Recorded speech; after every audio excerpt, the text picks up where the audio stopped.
विशाल है,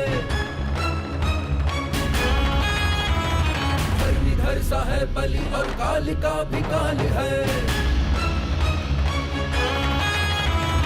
भद्र भक्ति का अनुपम पार्श्व सारंगा, गदाधर महाबली उद्विष्ट कुंती का ये लाल है। महाबली महाबली महाबली महाबली महाबली महाबली महाबली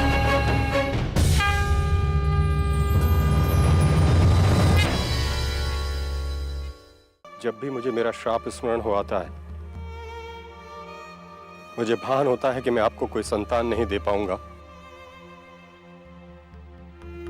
ये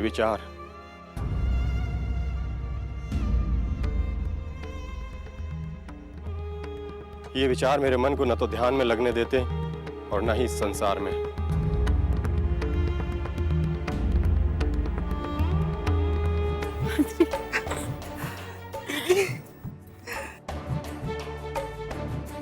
देखिए महाराज, कितना प्यारा बालक है।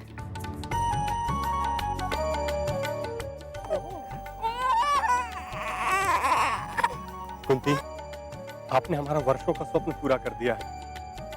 हम आपके सदैव आभारी रहेंगे।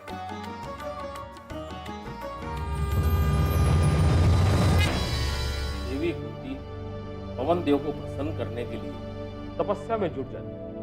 महाराज पांडु की तपस्या करने लगते हैं, परंतु कुंती के आह्वान करने पर भी पवन देव प्रकट नहीं होते। भयावह आंधी,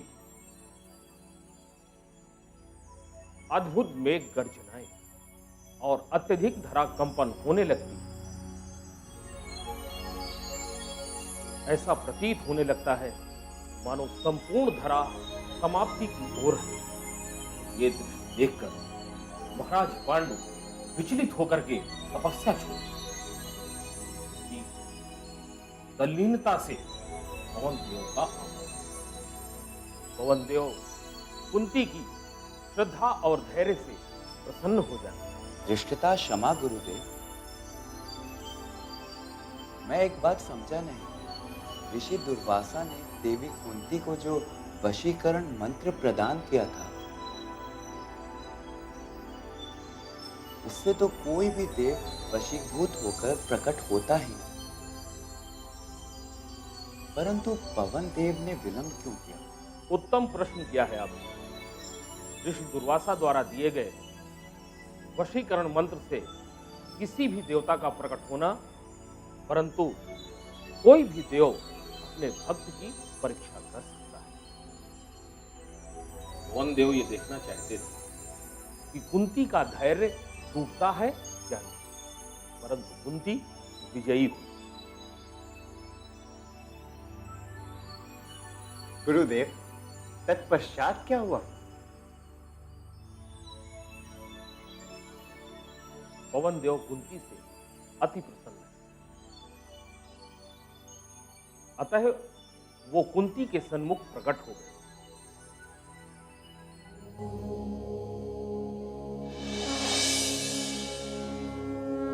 हे पवन देव, मेरे पति पांडु को मुनि का श्राप मिला है, अतः पांडु वंश को आगे बढ़ाने के लिए आप कृपया अपना श्री अंश प्रदान करें।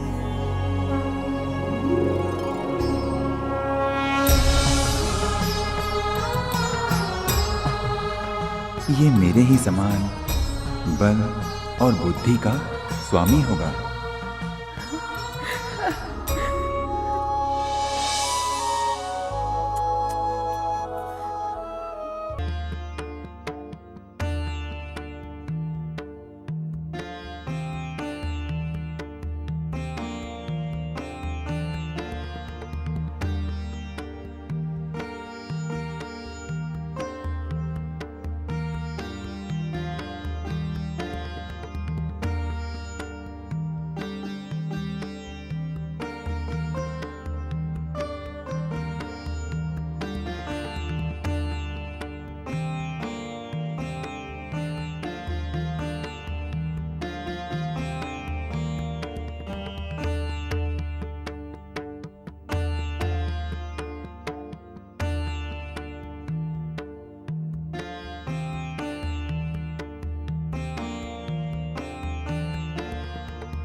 भगवान ने हमारी समस्त मनोकामनाओं को पूर्ण कर दिया है।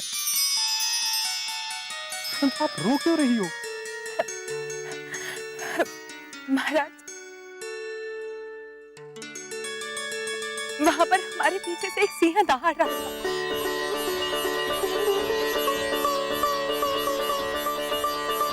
और हम उससे भयभीत होकर जब भागे तो हमारे हाथ से हमारा पुत्र गिर गया।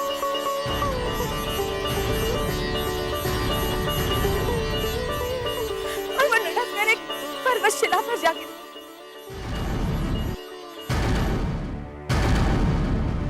कुछ देर के लिए महाराज हमें लगा कि हमने हमारे पुत्र को खो दिया।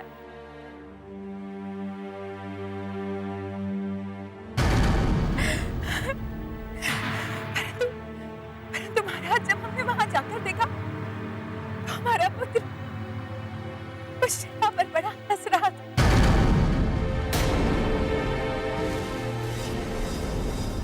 और जिस पर्वतशिला पर वो पड़ा था वो चूर-चूर हो गई महाराज।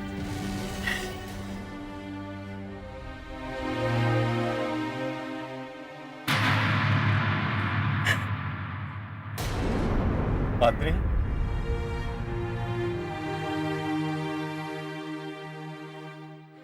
ये कोई साधारण बालक नहीं है। पवन पुत्र जी महाराज। उसके बल की सीमा असीम है। मैं भयभीत होने की आवश्यकता नहीं है।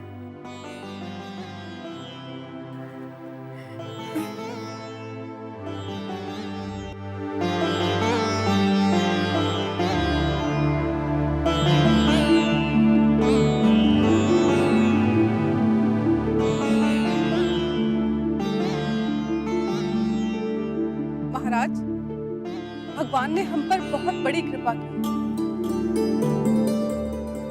सभी मनुष्य के तो साधारण पुत्र होते हैं, किंतु भगवान ने हमें दिव्य पुत्र दिए हैं। हाँ माता, ईश्वर सदैव अच्छा ही करता है। हम ही होने को पहचान नहीं पाते।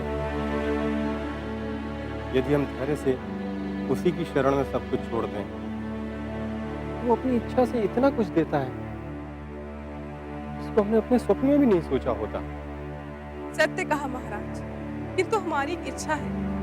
देखिए, हमारे पास धर्मराज पुत्र यानी स्वयं धर्म अवतार भी है और महाबली पवन पुत्र भी है। तो क्यों ना हम देवराज इंद्र से भी एक और पुत्र की कामना करें? मैं भी यही सोच रहा था माता।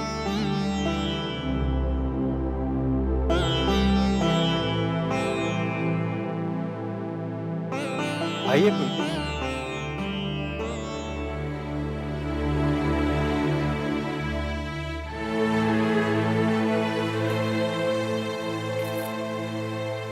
आइए, विश्राम करें। बैठिए।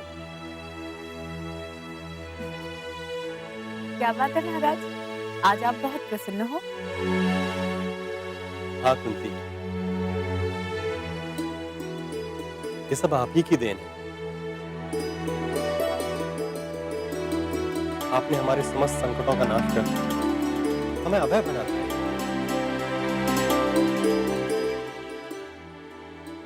आपसे एक निवेदन है। आज्ञा करें महाराज। हमें एक पुत्र देवराज इंद्र से चाहिए। देवराज समस्त देवताओं के राजा है। हम चाहते हैं कि आप देवराज का आवाहन कर उनसे एक पुत्र की कामना करें। महाराज, आप जैसा कहोगे वैसा ही होगा।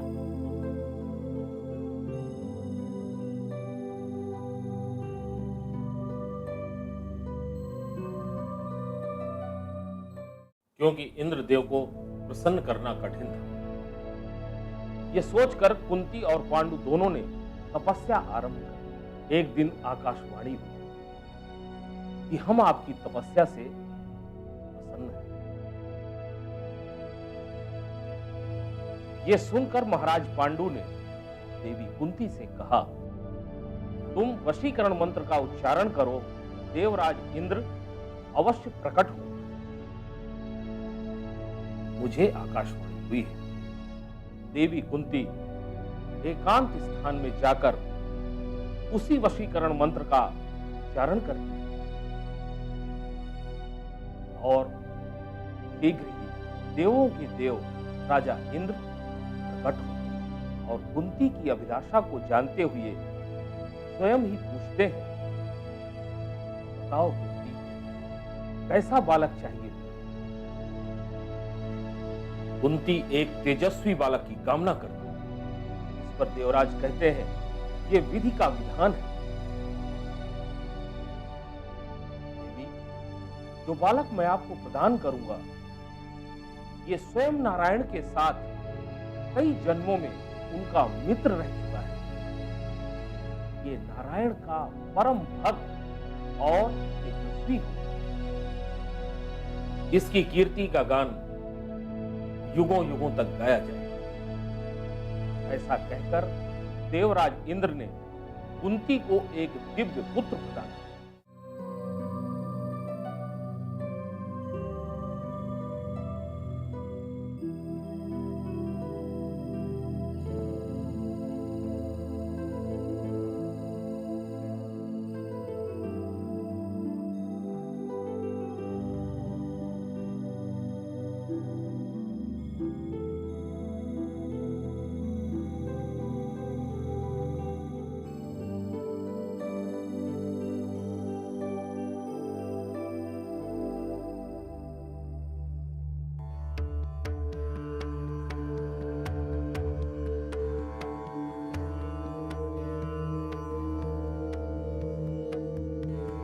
कुंती,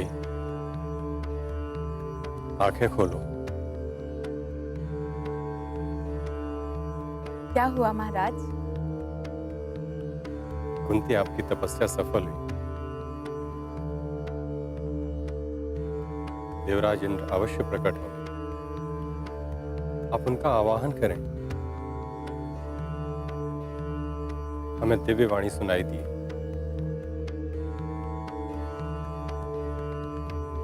सच महाराज, हम ये जानकर धन्य हुए महाराज।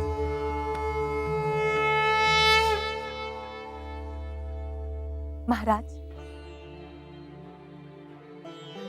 आप हमारी प्रतीक्षा करें। हम वन में जाकर देवराज का आवाहन अवश्य करेंगे।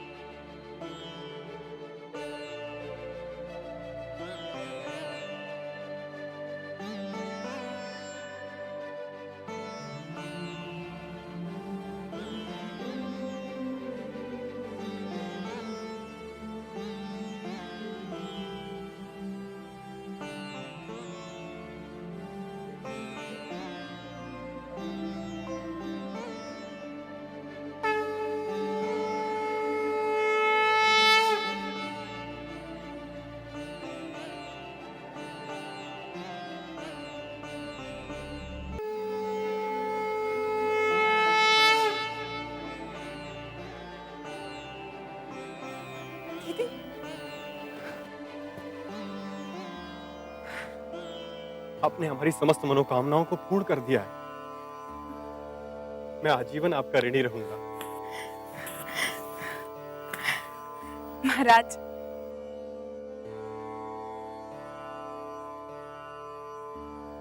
हम तो आपकी दासी हैं। और यदि आपको ऐसा लगता है कि भगवान ने हमें निमित्त बनाकर आपकी कामनाओं को पूर्ण किया है, तो ये हमारा सौभाग्य है महाराज।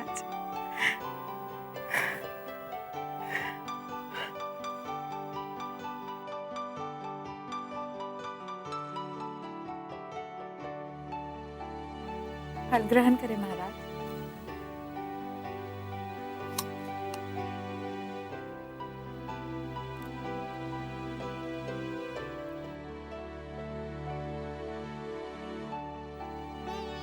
देखो, माधवी बच्चों से कितना प्रेम करती है। उसके अंतःकरण में कितना ममत्व भरा है। एक विचार मेरे हृदय में उथल पुथल मचाए हुए है। समझ नहीं आता आपसे कहें या ना कहें। निसंकोच होकर कहिए महाराज, हम आपकी सेविका हैं और आपकी प्रसन्नता के लिए हम अपने प्राणों को भी तिनके के भांति आप पर न्यौछावर कर देंगे। जानता हूं, परंतु बात ही कुछ ऐसी है। आज्ञा करे महाराज। स्त्री बिना संतान के अपने आप को पूर्ण नहीं पाती। उसकी समाज में प्रतिष्ठा और स्वयं में उसका स्वाभिमान उसका मां बनना होता है। बिना मां बने स्त्री अपने आप को संपूर्ण नहीं पाती है और हमेशा अभिशापित सी दिखाई देती है। अतः आपसे आग्रह है कि आप मातृ पर अपना एक उपकार कर दीजिए। कहिए महाराज। यदि संभव हो तो ऋषि दुर्वासा का दिया हुआ वो मंत्र आप माद्री को भी दे दें, ताकि वो भी मातृत्व के सुख का आनंद ले सके। अवश्य संभव है महाराज, पर आप इतनी सी बात के लिए इतना संकोच कर रहे थे।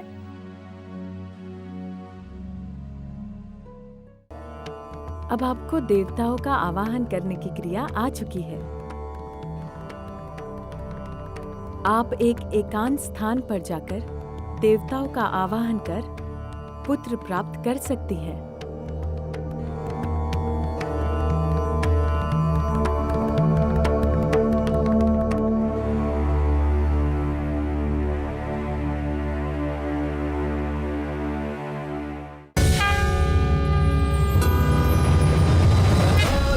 भीम के समक्ष कोई दुष्ट आ सकता नहीं।